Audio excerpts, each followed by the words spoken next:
นี่ก็ยิ่งมันบ่ถือเป็นน้ำอาวุธแนวนะมันบ่แม่นนะ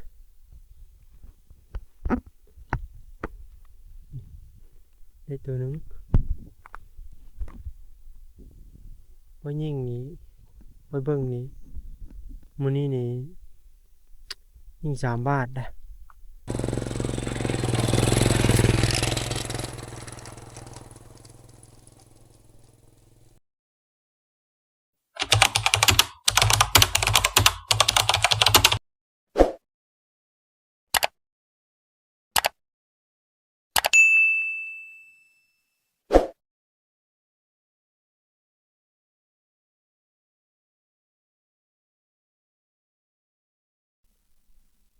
บาดทุกคน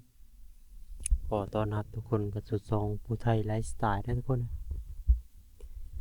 นี้พาทุกคนมาเฟิกนกนะเฟิกนกลงกินน้ำลงกินปลาเนี่ยนะนกยางขาวนกกอกนะ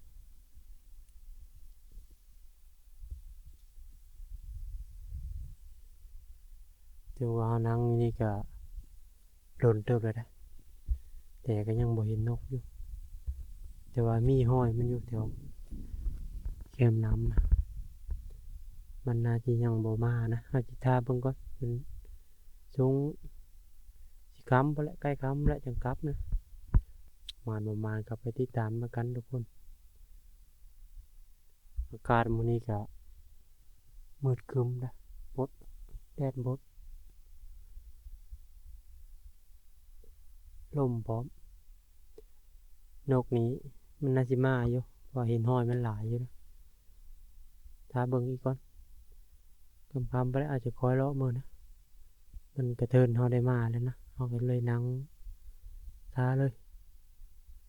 ไปติดตามนำกันประมาณไปลุ้นนำกันนั่งเบิ่งนี้แหละจำมันคำมันมืดนะมัน5 โมงจะกลับนะยิงนะตัวนึงเป็นนกเขานะเขาใหญ่ถึงก่อนหน้านี้ก็เขายิงมาแล้ว3 บาทนะบาทนี้บาทที่3เขายิงนะบาทที่3มันได้ถือทุกคนเลยยิง2 บาทก่อนนะบ่ถือโอ้ยมันเสียดายนะจะได้เอา3 โตพุ่นนะยิงบาตเบกเกิดมันบินไปแล้วก็ท่าหึงเติบนะบาทอีกที่2ก็ยิงไปแล้วก็ท่าอีกบ่แห้งจะได้มาอีกบาทที่3นี่นะจึงยิงถึกนะนี่ได้แต้มนึงเดี๋ยวเฮาสิปาไปก่อนนะเพิ่นเอาสิกลับมาจังไปเอาเก็บแต้มแล้วสิกลับเลยนะเพราะว่ายันนกมันเข้ามาอีกนะเข้ามาอีกมันเห็นเฮาแล้วมันสิบ่เข้ามานะปล่อยไว้ก่อนทุกคนตอนนี้ก็เวลาประมาณ5 โมงปลายนะ5 โมง 5 นาทีนะหรือว่า17 โมงนะไปอีกคำแล้วล่ะเดี๋ยวเฮาก็สิออกไปเอานกนะเอานกแล้วก็สิเดินทางเมื่อเลยนะเพราะมันค่ำแล้วมันมืดนำทางนะทุกคนนะเก็บอุปกรณ์กลับก่อนบัดนะเป็นมะขามนะมะขามหวานนะทุกคนเลยเมื่อกินลองมาแล้วหวานมะขามแต่ว่ายามมันชุกคักๆนี้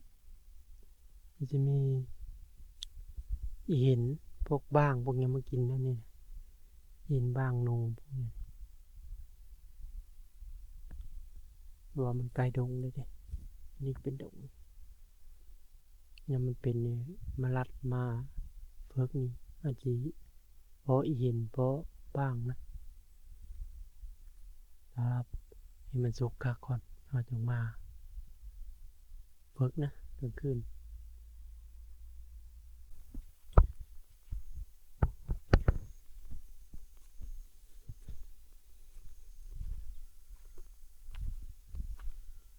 เพื่อยิงนะ ยิงหลายตัวเด้บ่ยิงนะนี่ก็ยิงมันบ่ถึกนะเป็นน้ำอาวุธแนวนะมันบ่แม่นนะ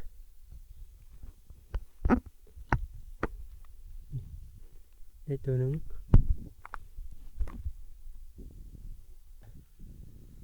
ยิง3เทื่อนะนกมาเป็นหมู่อยู่ถ้าคอยยิงถึกนี่คู่โตนี้อาจสิได้เป็น3โตนำมื้อนี้แต่ยิงก็พลาดไป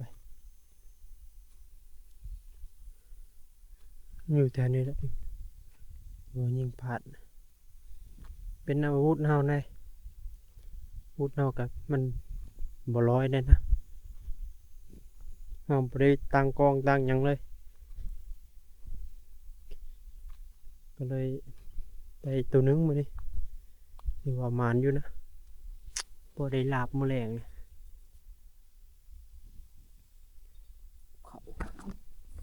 เขาใหญ่เด้แต่ห้อยมันหมดเด้ลงกินน้ำ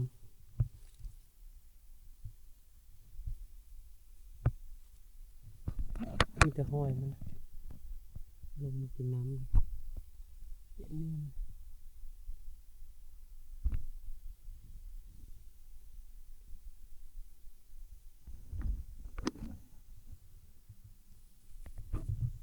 ดูผลงานมันนี่ก็ได้2แต้มนะนกน้อยนี่ตัวนี้น้อยนี้นกเขาถือว่ามันนี่ก็หมานอยู่แต่ก็เสียดายนะมันยิง3 บาทได้แต่ตัวเดียวนะไปเดินทางกลับก่อนมันนี่คำเลยโหลมออกเย็นโวยๆทุกคนเลย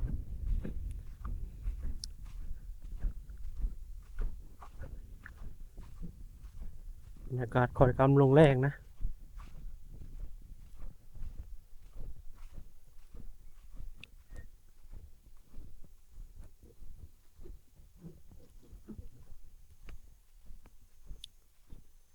ว่าสิพอได้หลายกับบ่พอได้นะทุกคนเลยไปแต่ละมือก็ได้มือละโต2 โตได้หลายมันมี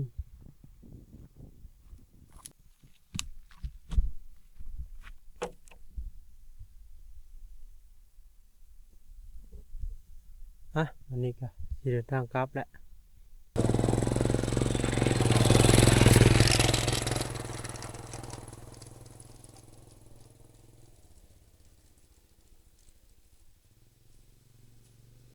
ตอนนี้ก็เอาหอดบ้านเอาเธอเรียบร้อยแล้วนะ